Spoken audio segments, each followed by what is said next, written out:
We are walking into an interesting pivoting point here with the full moon that is happening this evening, which is also coincidentally an eclipse.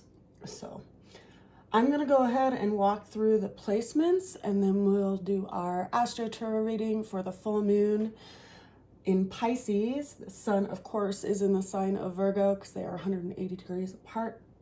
But we'll go ahead and talk about the planetary alignments and what you'll see tonight as the sun sets, which, of course, as the sun sets, you're going to have the moon rise. And considering we are looking at this diagram facing south, it's going to be a little bit different. Maybe make your head kind of turn around and create a new brain fold, because when you face south, east and west are in a different place. So we actually have east on the left side and west on the right side, which basically means when we see that this little yellow dot over here is on the right side, it's a setting sun. And then we'll see the rising full moon. Now, as the sun sets, you'll see Venus on the western horizon. Of course, as the moon moves around and is at zenith position, you know, it'll be really bright in the sky. I don't know about you, it woke me up around 3 o'clock this morning, which was interesting, of course, because, you know, of where the sun was placed, where the moon was placed. And then as the moon goes to set in the morning, tomorrow morning, right before the sun rises, over here on the eastern horizon, you will be able to see Mars, and you will also be able to see Jupiter, which is the brightest planet on the eastern sky. Now, let's just kind of talk about how things are syncing up by way of alignment, because this is what kind of, in my mind, I always look at it as kind of like a layered lock system. And so when things come into place, they like open new things and new experiences and new influences in our lives. So the things that are syncing up with this particular alignment that I want to look at is that, of course, you know, we have the south node over here in the sign, it's in the last degrees of Leo, which is putting it in close proximity to where the sun is at in the beginning degrees of Virgo, and the moon, which is 180 degrees opposite, as is the north node. The north node is in the last degrees of Aquarius, and the moon is in the beginning degrees of Pisces. So we have this alignment. We also have, because of that alignment and a lunar eclipse happening this evening, we also see that Mercury is in close proximity to the sun. So we probably just had some kind of aha moment or some information kind of come in the Virgo area of our chart. I know I just did, which is kind of making me recalibrate my attention on some things. We also have Venus in her rulership position in the sign of Libra. Of course, we have Pluto still over in the sign of Aquarius. It is currently in retrograde, which means it's bringing in some review. And Pluto, of course, has the longest orbit of any planetary body in our solar system. So it's going to be in this range for over a dozen years. So we'll be working with this energy for a while. Let's just say that. The moon, again, is in the sign of Pisces. So being that it's a full moon, full moons are typically times where things are brought to the surface, things that we are learning to let go of. And it's interesting because it's in such close proximity with the North Node, which is kind of pointing to the direction of what we need to develop or what needs our attention and our attention is being called to.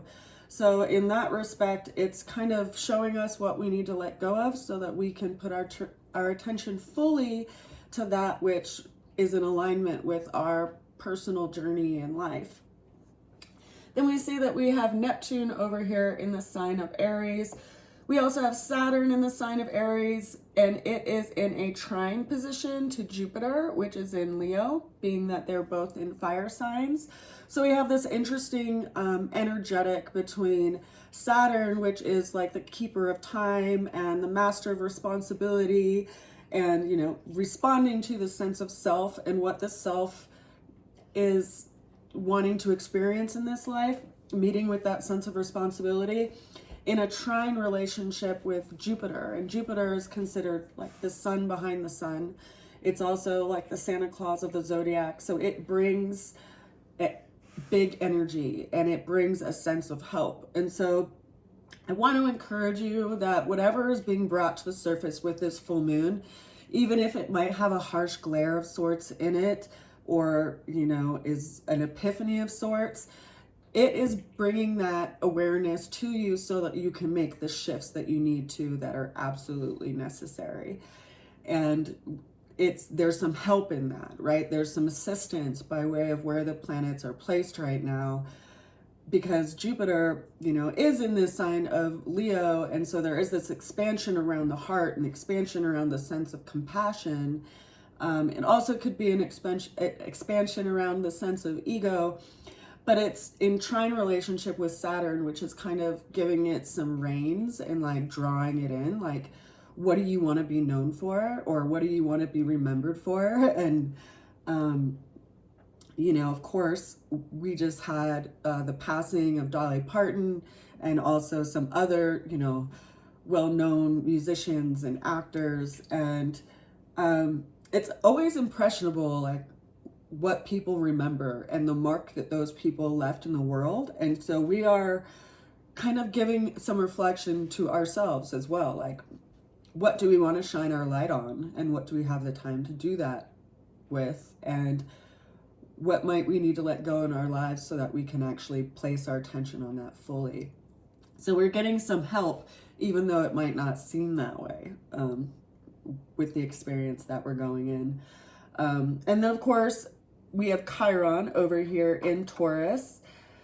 Then we have Uranus over here in Gemini. And what's interesting about Uranus's position is that it is in square relationship with the North and South Node, and also coincidentally with this full moon that we are experiencing this evening. And as you know, if you watch my readings, you know that Uranus is a planet of unexpected, unavoidable changes, and it brings about change in outworn conditions that are in the way of our progress. And so it being literally like an anchor in this square is notable to me, especially around the realm of change, right? It's not like Venus is in this square or Mars is in this square, it's Uranus. And so there is a change that will be revealed in the time frame of this eclipse. And it may, you know, be a very kind of impactful aha moment over the next few days. And it may also be in the next few weeks, because, you know, depending on your own moon placements and how tied and connected you are to moon phases, it can impact you to a greater or lesser degree. Also, of course, if you have planets that are in this proximity to any of the mutable signs, so, you know, Virgo or Sagittarius or Pisces or Gemini, because those are all mutable signs. So being that this square is in that axis of like the beginning degrees of those signs, or even, mind you, like the ending degrees of the fixed signs, then you're going to have an impact from this eclipse especially. And then, of course, we have Mars over here in the sign of Cancer, which is like an initiatory planet, the planet that gets us to act. And as I had already mentioned, Jupiter is over here in Leo. So that's where the planets are placed currently. Now I'm going to go ahead and jump into the tarot. As you know, I offer AstroTarot readings. I started offering them in, I want to say 2020, when COVID was starting, and I was doing daily readings online for people. And I noticed that the major arcana continued to show up, and they were speaking to planetary transits that were happening. And so I really dialed in my readings to highlight what's going on astrologically, because that ultimately affects all of us, regardless of what sign you are per se. Because of course, when each of us were born, we were each born with a natal chart, which was an imprint of where the planets were on that specific day at that specific time. And of course, depending on what time of day it was, the sun would have been at a different placement, and so any of those placements of the planets would have been in a specific house, and in that way they help influence and shape our lives and the energies that we're working with in our lives. So with that said, this is the imprint of what someone would see in their chart if they were born today, specifically in 2026. If they are born next year, of course, these planets are going to be in different positions. So they would have a different imprint as far as celestial influences in their lives. So let's go ahead and start with the reading. I know I started with the planets. I'm not sure which you all prefer. Let me know if you have a preference. I will adjust accordingly. So I pulled us 9 cards for this week, and the first card that we're starting off with is quite a doozy. It is the Major Arcana, which is the number 15 and known as the Devil card. Now, the Devil card is an interesting card because it speaks to self-imposed limitations, and the self-imposed limitations are typically by way of habits and cycles that we have in our lives and the things that we hold on to as far as expectations. Now, if you were to look at this card, you'd see that there's 2 individuals, a man and a female depicted, that are holding on to a wheel. And there's a large cycle happening behind them. So within that kind of positioning, both of them also have these large chains that are around their necks, but they're loose chains, and they're connected to this wheel that they're both holding on to for dear life. And it's interesting because they could take off these chains, but they choose not to. And this is where the Devil card calls us to look at things in a new way. Instead of shaking our fists at fate, it asks us to take an honest look at the cycles that we engage with on a regular basis and whether or not we want to be bound by them, whether or not it's actually useful for our life goals and our life path to continue to hold on to that cycle. It's interesting because this card is ruled by the sign of Capricorn, which is governed by the planet of Saturn. And as we noted, Saturn right now is in a trine relationship with the planet of Jupiter. Saturn's also in the sign of Aries. So when you consider that Aries is the sense of I am, like how we initially come in as an impression when we were born into this world, and Saturn is in that area, and it basically is in every sign for roughly about 2.5 years. It's been in that sign for a little while now. But it's really calling us to task on who we are and what we stand for and what we believe in. And we're having some help and some support in this Jupiter placement, but we have to act on it, right? It's like you could have all the ingredients to make a pie in your house, but unless you put forth the effort, you're not going to have a pie. And so we have to be willing to put forth that effort, even though we have the help that's showing up right now. We have to be willing to act on it, because it is not circumstances of our lives, but it's how we respond to those circumstances, which ultimately shape the path that we're walking on and what we have to navigate through. So this is a big card to start our reading with today, especially because it's a major arcana.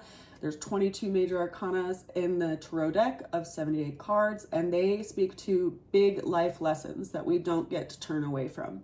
And so in that way, not to be like the bearer of bad news, because I don't think it's necessarily bad news for this card to show up, although I realize that people do get kind of freaked out about it when it does show up. But it's really just calling us to task as far as our cycles in life, the ones that we need to take a look at and whether or not they actually are in alignment with where we want to go, or if they're in a level of self-sabotage, right? Like you're going to keep walking around with your head looking at the ground as long as you wear this really big chain around your neck. And maybe in order for you to tread lighter on the earth, you have to remove those chains, and they are ultimately self-imposed. Now, the challenge that we're showing up for this week is the Page of Pentacles. Now, the Page of Pentacles is interesting because we see this person who's holding a large coin in their hand, and they're out in this open environment, out in nature. And what's interesting is that it's actually associated with the sign of Virgo. And that is where the sun currently is placed with the planet of Mercury and in close proximity to the south node. And so the challenge that we're seeing is our ability to ascend to something higher. It's the ability to look at all the parts, you know, like when you're so enmeshed in the details of things, you forget to see the bigger picture. And a lot of times that's what the sign of Virgo is known for, the details, analyzing little things. And it's showing up as our challenge. And so it's interesting to me that the South Node just moved out of the sign of Virgo into the sign of Leo. And in that way, it's kind of wrapping up its work there. And the sun is highlighting that along with Mercury, you know, and how we see things and describe things in our mind. And so if you are looking at your day and maybe looking at your inner dialogue, if you ever kind of do a sitting and try to quiet yourself and quiet the mind, this is a card that's speaking to that and where we put our attention and what perhaps we need to give to God and, you know, give to the universe to sort out for us, because there is a working behind the veil that's not just from our doing and our making stuff happen, right? There's a certain allowing that has to happen in the world, much like you allow a river to flow and you don't try to control it. It can get to where it needs to go. And I think that's our challenge, is that we don't necessarily see the big thing, right? If we were to take a couple steps back on our life and look at our life from a bigger picture and not just the last month or not just the last year, not just the last 2 years, we'd actually see how much ground we've covered. But we don't always acknowledge that because we're just in the moment, right? Swimming up the river with our heart is might. And so it's our challenge to actually flow with things and to also examine and let go of the things in our own nature, in our own qualities that aren't serving us anymore. So that's a big thing. Now, the way through the challenge showed up as the Queen of Cups. Now, the Queen of Cups is associated with the sign of Cancer, which is governed by the moon, right? So it's highlighting the relationship of the moon right now. It's also highlighting planets that are in the sign of Cancer, which would be Mars. Now, we have Mars, who is the action-oriented planet, right? It literally makes things happen. And it's in the sign of Cancer right now, which is interesting to me because Cancer is the nurturer.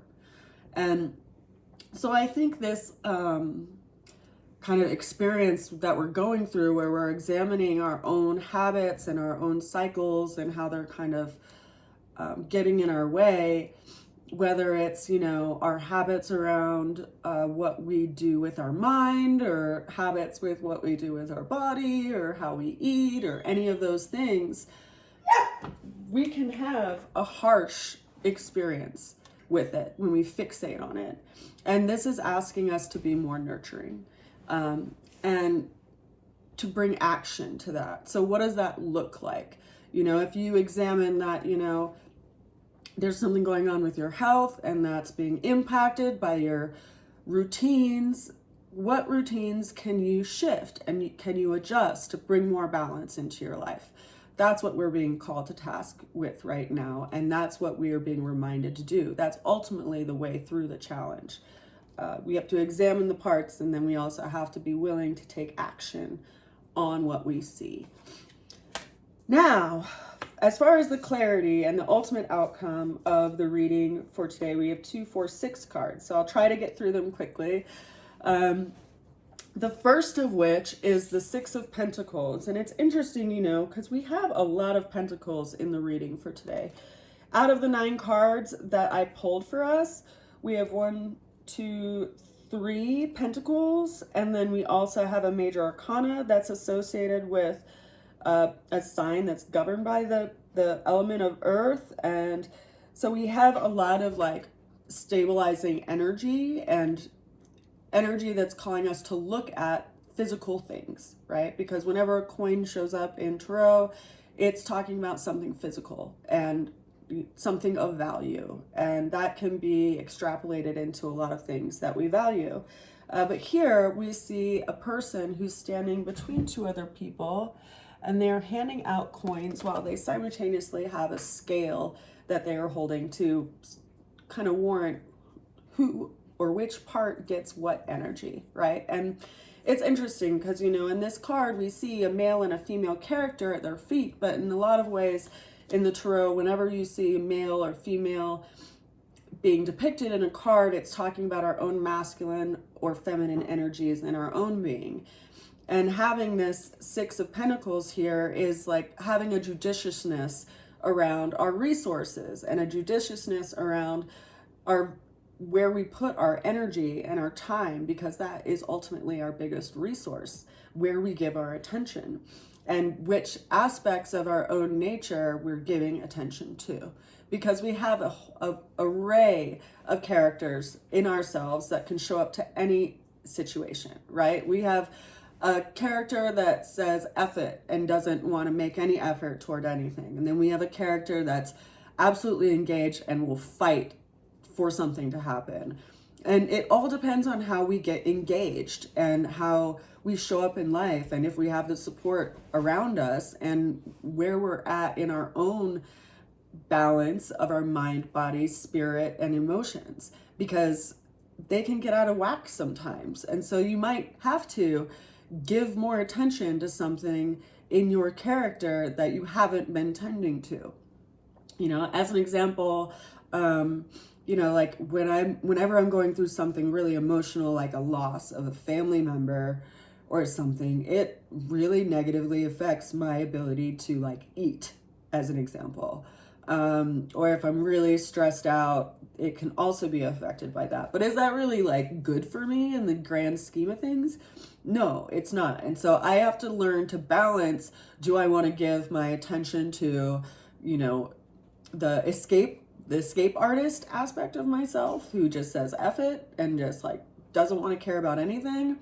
Or do I want to give my attention to the nurture in myself and make sure that, you know, I tend to myself by making sure I eat good food, and then I go on walks outside and I spend time with my dogs and, you know, do things that I enjoy that really feed my spirit. And so if you feel like some inner angst right now or a lot of stress, perhaps it's a good time to really look at the other aspects and qualities of yourself that bring you joy and bring you balance, and give some of your coins to that part of yourself, because it makes a huge difference really in how we show up each and every day in the world. Now that card is followed by the Star card, which ultimately is a card of hope. And it's also an individual you see. I can't put it too close to the video, unfortunately, because it depicts a nude person, and sometimes that gets flagged, even though it's a drawing and it's not like a realistic drawing. Sometimes, you know, YouTube flags that for nudity. But we see a person who has two vessels, and they're pouring water into a stream, and they're pouring water onto the land. And so they're having some kind of balance in what they're doing. The Star card is ultimately a card of hope, and it's bringing our attention to what we need to actually like nurture in ourselves, both inwardly and outwardly, right? Because there's things that we tend to by way of responsibility in the world, and there's things that we tend to that are in our own being. And this is asking us to do that. It's also highlighting this transformative process that is going on in Aquarius right now by way of Pluto's position and the North Node moving into that space, which is interesting to me because, you know, thinking about it, Pluto is the planet of transformation, and transformation that you can't turn around from, right? It's really honestly highlighting like this big surge in all this AI stuff that's going on right now, and technology that like once you open Pandora's box, right, you can't close it very easily. And there's also the North Node moving into this space, but they're kind of moving in opposite like they're moving toward each other because the North and South node move in a retrograde motion. And so they will eventually meet, right? So when the North node meets Pluto, there will be this kind of engaging point as far as like how we align our North Star with this transformation that's happening to humanity and society as a whole. But we're in that process right now. So we're currently recalibrating. And part of that, you know, in the sign of Aquarius is looking at the big picture. It's looking at our long range hopes and dreams. It's not something that we can just have in a box anymore. It's something that we have to devote ourselves to each and every day, and literally water each and every day, because unless you tend to your garden, it will never bear fruit. It will never bring you anything for harvest. And so this is something we're really acknowledging and looking at right now with all of these influences that are causing and bringing about self-reflection by way of the eclipse. That's followed by the Justice card. Now, the Justice card is ultimately the planetary sign, or the sign of Libra, but also the planet of Venus. Venus is currently in Libra, which is coincidental. It rules Libra, and so it likes to be in Libra. But what's interesting to me is that Venus is actually going to have a retrograde. Now, Venus retrogrades, you know, basically in a star pattern, which to me is really interesting. It always kind of retrogrades in a similar space and a similar area. It just depends on where it's retrograding from year to year. So it is going to be retrograding. Basically, it'll move into the sign of Scorpio and then it'll retrograde back into Libra. So we will have this space of review of the energies of Venus and where we devote ourselves to in the place of relationship and in the place of the other, and also in how we tend to our own inner mirror, like our own self reflection of self. So this is going to be an impactful time for sure. I'm going to grab my book real quick just to have a better idea of... Oh, that's the wrong book. Hold on a second. Oh no! Where are you? Ma!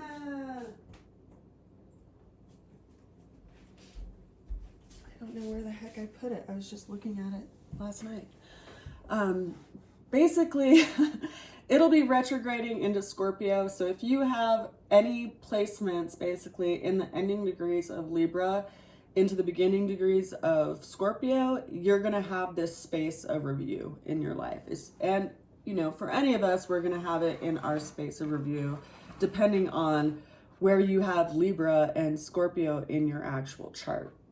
So that will be bringing up itself too. And we also see what's interesting is another kind of image regarding balance and making a decision after actually balancing all the information that is coming in, and ultimately also asking for guidance from the divine, because we see that this sword that she holds, which ultimately brings her clarity, is kind of lit with this flame at its tip.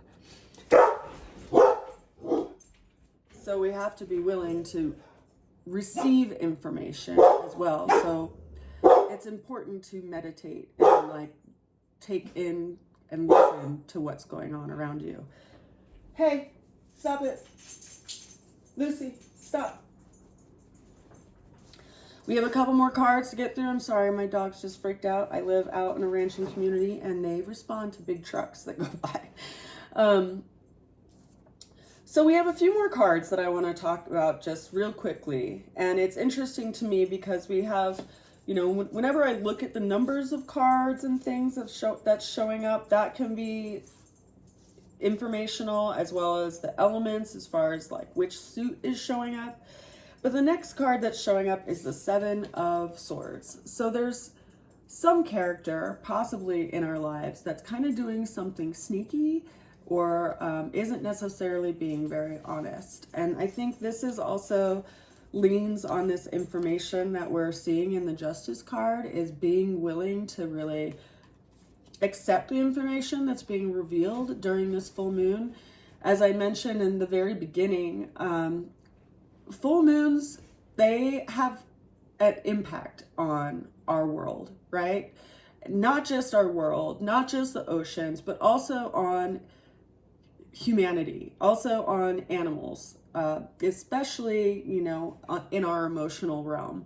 And when I used to work in, you know, coffee business as a barista, I would talk to police officers and they'd always say in times of the full moon, there's a lot more activity, there's a lot more chaos, there's a lot more going on. And so things come, they well up, right? Like they get seen, the waters rise and fall, and you see things that were hidden underneath the surface. Things get brought to the surface, things get stirred up, and we're experiencing that, but we're going to see things through that. You're going to see things by way of other people's behavior. You might have information coming out of nowhere that you didn't necessarily need to go and seek out. I know this happens to me a lot. Like, information just comes to me.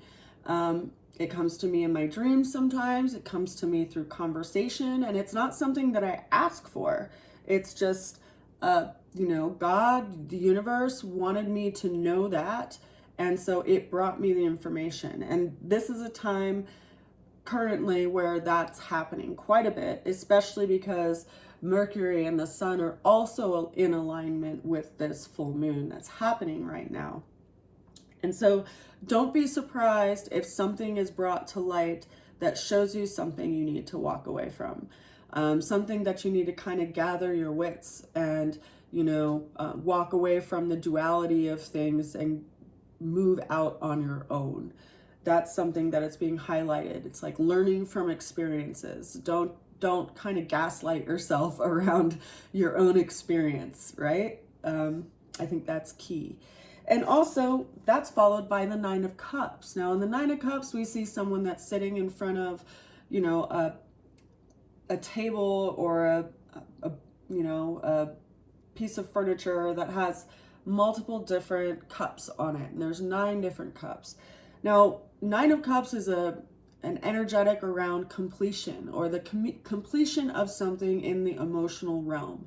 So it can talk about nostalgia over things. It is also kind of in the same realm of, if you've had the experience, like, did it bring you nurturing? Did it bring you satisfaction? Did it bring you toxicity? Like, what is the cup you drink from every day?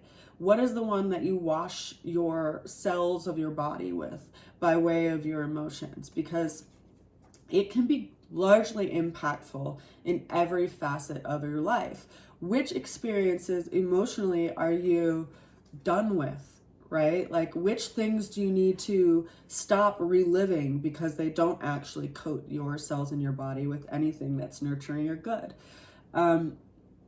What have you learned from your emotional experience? That is definitely part of this riddle that we are working with this week.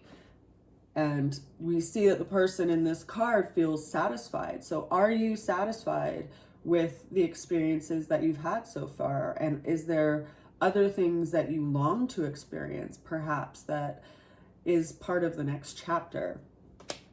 And the final card that we have for this reading for this week is the Two of Pentacles. So we see a person who has a pentacle placed in each hand. There's kind of like a belt moving around the 2 pentacles in a, you know, affinity type of movement. And the person is walking on a tightrope toward a tree, and behind them is this swelling body of water. Now, this is the final card for the reading. It's also a pentacle. So this is a card about balancing in the midst of chaos, balancing in the midst of a surging well of water, right? When there are things that are happening all around you that can be calling to your attention, if you give it your attention, you will fall away from that which you are actually aimed to move toward. And so how do you keep focus? How do you keep that balance? And are you allowing your values to help balance you as you move along your path? Because that's what this person is doing. It's, again, a 2, which of course is about balance, but we see this idea brought up so many times in our reading. We saw it with, you know, the 6 of Pentacles, where he literally is holding, you know, a scale. We saw it in the Justice card where she's holding a scale. We see it in the Star card where she's holding 2 vessels that she's pouring out simultaneously. And then, of course, we see it in the final card, which is the 2 of Pentacles, where they're literally holding 2 coins. And that's giving them the anchor. Their beliefs are giving them the anchor, or their, you know, resources by way of balancing them. You know, it's like, how do you balance what you put your energy toward each and every day with full awareness that time is not infinite? Where do you put your attention when you are aware of that? I admit I'm part maple tree, so I am a sensitive human being, and I tear up when things move me and when I feel things moving other people that they don't express. I'm kind of a, you know, empathetic sponge in that way. But this is an intense eclipse for me in a lot of ways.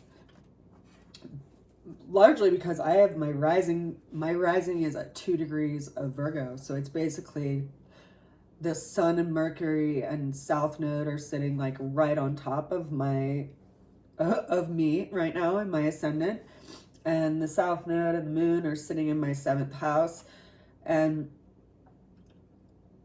you know, at where I'm at in life and the stress that I've had by way of like life circumstances and jobs and all the facets of life, right, that we engage with, it's definitely having me evaluate where I put my energy and what my life path is all about.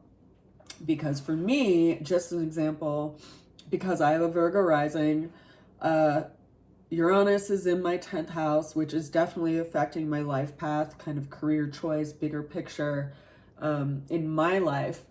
And just to go ahead and walk through, you know, if you are Leo rising, that change and that impact is showing up, kind of the cornerstone of this T-square is showing up in your 11th house, which is going to be around your long-range hopes and dreams, your friendships.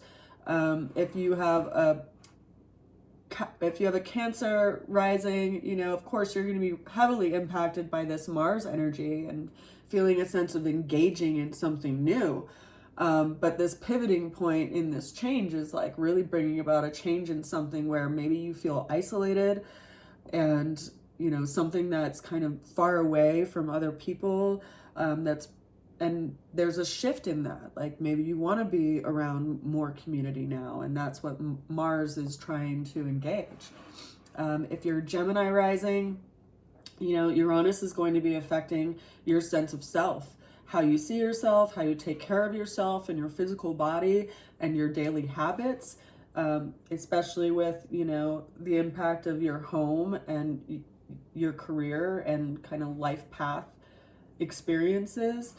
If you have a Taurus rising, that change is going to be coming in by way of like your finances and your resources and the money that you earn. And if you have a Aries rising, this is going to be showing up in your community. The 3rd house is like our neighborhood. It's also our relationships with our siblings, also elementary education. So this change is going to come about in that area of your life. So really, depending on your chart, these energies are going to be having different influences. They're not the same for everyone. They have a different impact. For me, because of where it's showing up, it's really impacting how I take care of my body, especially with like the medical stuff that just came up in my life. It's like shoving my nose in it, right? Like I can't exist on coffee alone, even though I've tried. And it will definitely impact your health. It impacts your thyroid. Go figure. So just to continue walking through, if you have a Pisces rising, you know, this shifting point is going to be a change around your home, possibly, and you know, the self and the other, because the South Node, it just moved out of partnership, and so there's kind of a highlighting happening right now in partnership and how you show up to partnership, and so that could bring about a change in the home. Specifically, if you have an Aquarius rising, this shift is happening in the 5th house, so this could be happening in realm of your children, or some creative endeavor that you are bringing to the world. If you are a Capricorn rising, this shift could be happening in your actual workplace and also your daily life routines, right? Because the 6th house is naturally governed by our, you know, our preventative way of taking care of ourselves, also our jobs and how we are with groups of people. The 6th house also governs like our pets as well, and so change could be in any of those areas.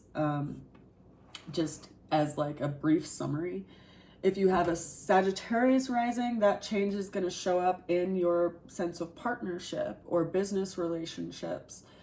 And if you have a Scorpio rising, that change is going to show up in your finances, unearned income, like income that comes from other places, whether it's like through inheritance or if it's through, you know, gambling or, you know, through some kind of passive like investment, you know, like stocks, things like that, like things you don't go out and go to a job to earn, like something that comes in through another source, or even partners' income. And then, of course, if you are a Libra rising, this shift is happening in your 9th house. So this could be happening in your sense of like big business or higher education. Like you could have just started kind of a new study, like gone back to college or started college or something along those lines.